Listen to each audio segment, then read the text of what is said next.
Hello friends, where are you? आपका definition दो।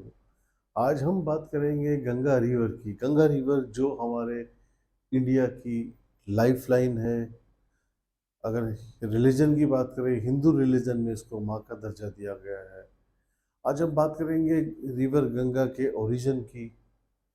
कुछ साथ ही साथ जानेंगे कुछ साइंटिफिक पहलुओं को जो इसके पानी के बारे में बताएगा। साथ ही साथ हिंदू माइथोलॉजी के बारे में बात करेंगे और नमामि गंगे प्रोग्राम के बारे में ज़रूर बात करेंगे, जो कि भारत सरकार ने उसकी क्लीनिंग के लिए बनाया हुआ है। चलो शुरू करते हैं गंगा के ओरिजिन से। बेसिकली भारत के अंदर जो स्टेट है उत्तराखंड, उसके अंदर गंगोत्री में गोमुख नाम से ग्लेशियर से भगीरथी नदी का ओरिजिन हुआ है। वहाँ से भगीरथी नदी निकलती है। गोमुख ग्लेशियर, उसको गोमुख इसलिए कहा गया है क्योंकि वो गाय के मुख जैसी शेप का है।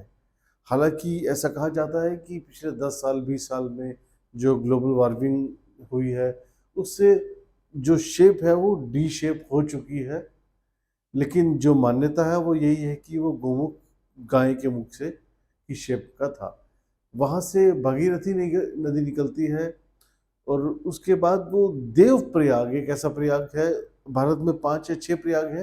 देव प्रयाग के अंदर भगीरथी नदी का जो विलय है वो अलकनंदा नदी से होता है, गौमुख से निकलती है। गौमुख अंदाजन 4020 से 25 मीटर ग्राउंड लेवल के ऊपर से हाइट पे है। जो इसकी मेन स्ट्रीम है वो भगीरथी है। और साथ के साथ इसके काफ़ी एट्रीब्यूट्स हैं, काफ़ी सहायक नदियां हैं जिनसे मिलकर ये गंगा बनती है। मंदाकिनी है, भगीरथी है, नंदाकिनी है, धौली गंगा है, पिंडर गंगा है। ये सभी देव प्रयाग में मिलकर अलकनंदा और भगीरथी के रूप में मिलकर यहाँ से गंगा का विलय होता है, यहाँ से गंगा चलती है। गंगा भारत के 5 राज्यों से होती हुई उत्तराखंड, यूपी, बिहार, झारखंड से होती हुई वेस्ट बंगाल में जाती है, जहाँ वो वेस्ट बंगाल के अंदर उसका विलय हो जाता है। और वहीं से एक स्ट्रीम उसकी बांग्लादेश की तरफ चली जाती है, जिसको वहाँ पद्मा रिवर के नाम से जाना जाता है। तो ये सारा उसका ज्योग्राफिकल स्ट्रक्चर है। भारत के अंदर बहुत मान्यता है नदी की। भारत के अंदर हम ये कहें कि ये हजारों लाखों नहीं, शायद करोड़ों लोगों की जीवनदायिनी है।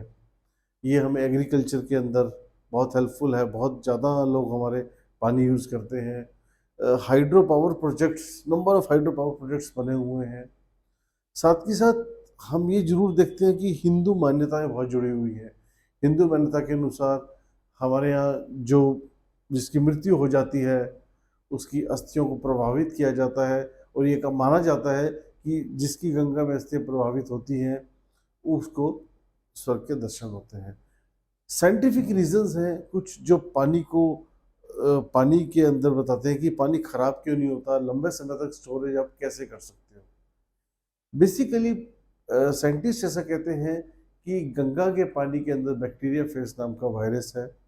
हालांकि एनवायरनमेंट में ही बैक्टीरिया फेज नाम का वायरस है, लेकिन गंगा के पानी में अबंडेंट मात्रा में है, जो कि ऐसे वायरसेस जो पानी को खराब करते हैं, स्मेल पैदा करते हैं, उनको पैदा ही नहीं होने देता, उन वायरस को खत्म कर देता है। और साथ के साथ साइंटिस्ट ऐसा भी कहते हैं कि गंगा रिवर के अंदर बाकी रिवर के मुकाबले 25% ज़्यादा ऑक्सीजन लेवल है। तो इसीलिए ऐसा कहा जाता है कि गंगा का पानी कभी खराब नहीं होता, कभी स्मेल नहीं होती।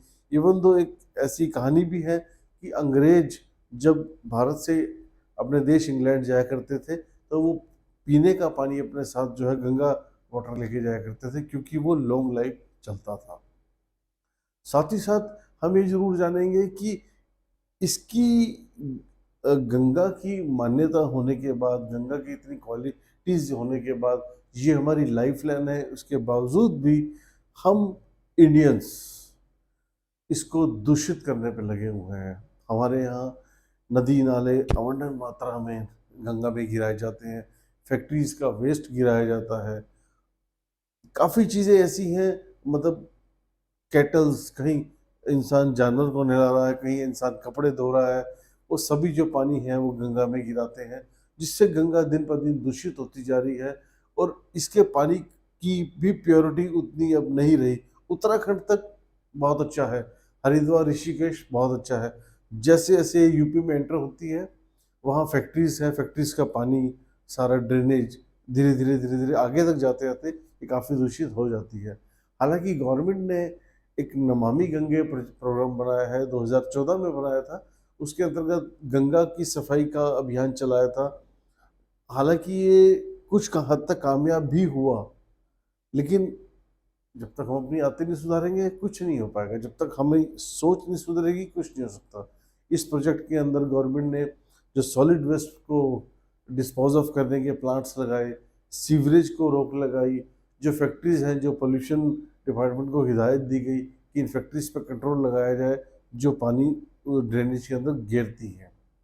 काफ़ी ऐसे प्रोजेक्ट्स थे गवर्नमेंट ने जो प्रमोट किया, लेकिन अभी हम ये नहीं कह सकते कि पूरी तरह से सफलता मिली है। हाँ, ये ज़रूर है कि काफ़ी हद तक सफलता मिली है। जो गांव गंगा के किनारे लगते हैं उनमें सीवरेज की व्यवस्था की गई है, उनके अंदर टॉयलेट्स वगैरह बनाए गए हैं। तो इस तरह से काफ़ी चीज़ें गवर्नमेंट करती रहती है और गंगा की सफाई के लिए। लेकिन जब तक हम अपनी सोच, अपने विचार नहीं बदलेंगे, गंगा सफाई नहीं हो सकती। तो गंगा एक ऐसी लाइफलाइन रिवर है हमारे इंडिया के लिए। इस पे सैकड़ों डैम बने हुए हैं, सैकड़ों हाइड्रो पावर प्रोजेक्ट्स बने हुए हैं, खेती में बहुत काम आती है। और साथ ही साथ इसका पानी इतना शुद्ध है, इतना बढ़िया है, जैसे मैंने आपको बताया कि आप इसको कैरी कर सकते हो, आप इसको अपने पास स्टोर कर सकते हो।